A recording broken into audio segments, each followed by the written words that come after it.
नमस्ते व्यूअर्स, मेरा नाम है वैशाली सिंघल और आप सबका स्वागत है हमारे यूट्यूब चैनल हैप्पी हैप्पी घर में।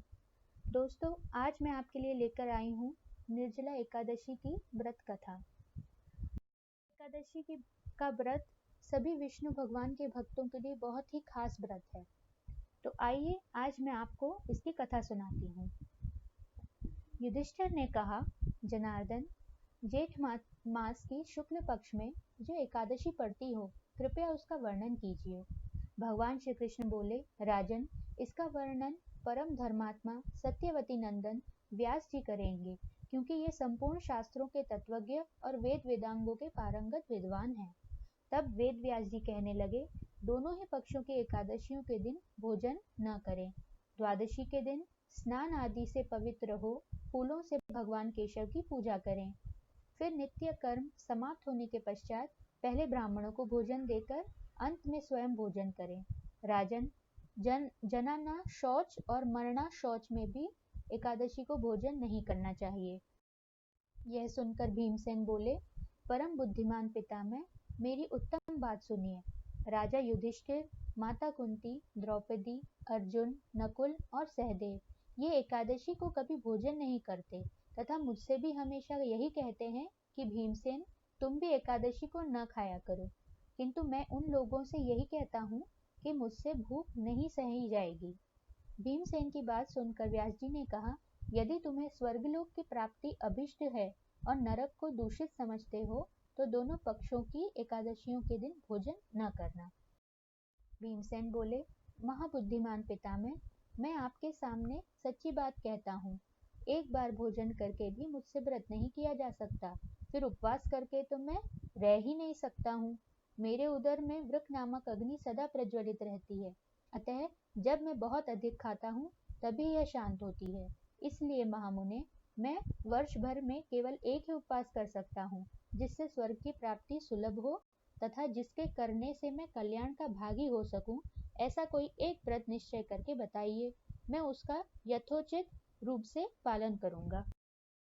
व्यास जी ने कहा, भीम, जेठ मास में सूर्य वृष राशि पर हो या मिथुन राशि पर शुक्ल पक्ष में जो एकादशी हो, उसका यत्न पूर्वक निर्जल व्रत करो।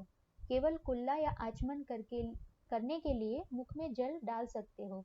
उसको छोड़कर किसी प्रकार का जल विद्वान पुरुष मुख में न डाले, अन्यथा व्रत भंग हो जाता है। एकादशी को सूर्योदय से लेकर दूसरे दिन के सूर्योदय तक मनुष्य जल का त्याग करे तो यह व्रत पूर्ण होता है। तदनंतर द्वादशी को प्रभात काल में स्नान करके ब्राह्मणों को विधि पूर्वक जल और सुवर्ण का दान करे। इस प्रकार सब कार्य पूरा करके जितेंद्रिय पुरुष ब्राह्मणों के साथ भोजन करें। वर्ष भर में जितनी एकादशियां होती हैं, उन सबका फल निर्जला एकादशी के सेवन से मनुष्य प्राप्त कर लेता है। इसमें तनिक भी संदेह नहीं है। शंख चक्र और गदा धारण करने वाले भगवान केशव ने मुझसे कहा था कि यदि मानव सबको छोड़कर एकमात्र मेरी शरण में आ जाए और एकादशी को निराहार रहे तो वह सब पापों से छूट जाता है। एकादशी व्रत करने वाले पुरुष के पास विशाल काय, विकराल आकृति और काले रंग वाले दंड पाशधारी भयंकर यमदूत नहीं जाते। अंतकाल में मैं पीताम्बरधारी, सौम्य स्वभाव वाले, हाथ में सुदर्शन धारण करने वाले और मन के समान वेगशाली विष्णुदूत आखिर इस वैष्णव पुरुष को भगवान विष्णु के धाम में ले जाते हैं। अतः निर्जला एकादशी को पूर्ण यत्न करके उपवास और श्री हरि का पूजन करो। स्त्री हो या पुरुष, यदि उसने मेरु पर्वत के बराबर भी महान पाप किया हो तो वह सब इस एकादशी व्रत के प्रभाव से भस्म हो जाता है। जो मनुष्य उस दिन जल के नियम का पालन करता है वह पुण्य का भागी होता है। उसे एक एक प्रहर में कोटि कोटि स्वर्ण मुद्रा दान करने का फल प्राप्त होता सुना गया है। मनुष्य निर्जला एकादशी के दिन स्नान, दान, जप, होम आदि जो कुछ भी करता है वह सब अक्षय होता है। यह भगवान श्री कृष्ण का कथन है। निर्जला एकादशी को विधि पूर्वक उत्तम रीति से उपवास करके मानव वैष्णव पद को प्राप्त कर लेता है। जो मनुष्य एकादशी के दिन अन्न खाता है वह पाप का भोजन करता है। इस लोक में वह चांडाल के समान है और मरने पर दुर्गति को प्राप्त होता है। जो जेठ के शुक्ल पक्ष में एकादशी को उपवास करके दान करेंगे वे परम पद को प्राप्त होंगे।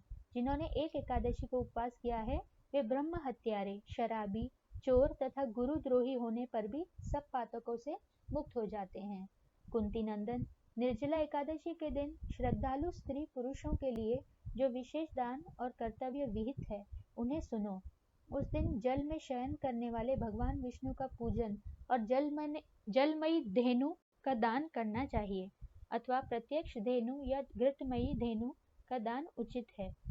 पर्याप्त दक्षिणा और भांति भांति के मिष्ठानों द्वारा यत्न पूर्वक ब्राह्मणों को संतुष्ट करना चाहिए।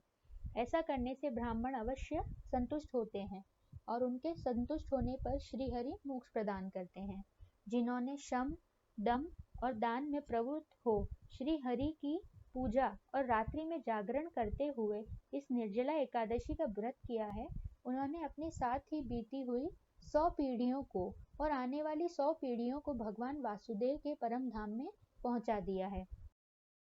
निर्जला एकादशी के दिन अन्न, वस्त्र, गौ, जल, शैया, सुंदर आसन, कमंडलू तथा छाता दान करने चाहिए। जो श्रेष्ठ तथा सुपात्र ब्राह्मण को जूता देना दान करता है वह सोने के विमान पर बैठकर स्वर्गलोक में प्रतिष्ठित होता है। जो इस एकादशी की महिमा को भक्ति पूर्वक सुनता अथवा उसका वर्णन करता है वह स्वर्गलोक में जाता है। चतुर्दशी युक्त अमावस्या को सूर्य ग्रहण के समय श्राद्ध करके मनुष्य जिस फल को प्राप्त करता है वही फल इसके श्रवण से भी प्राप्त होता है।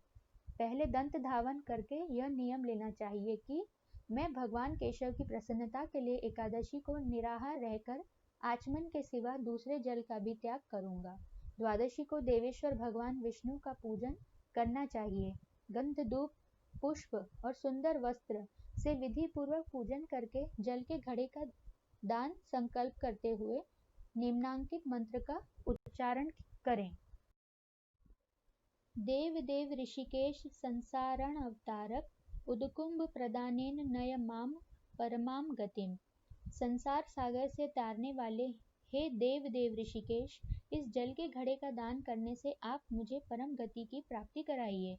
भीमसेन, जेठ मास में शुक्ल पक्ष की जो शुभ एकादशी होती है उसका निर्जल व्रत करना चाहिए। उस दिन श्रेष्ठ ब्राह्मणों को शक्कर के साथ जल के घड़े दान करने चाहिए। ऐसा करने से मनुष्य भगवान विष्णु के समीप पहुंचकर आनंद का अनुभव करता है। तत्पश्चात द्वादशी को ब्राह्मण भोजन कराने के बाद स्वयं भोजन करें।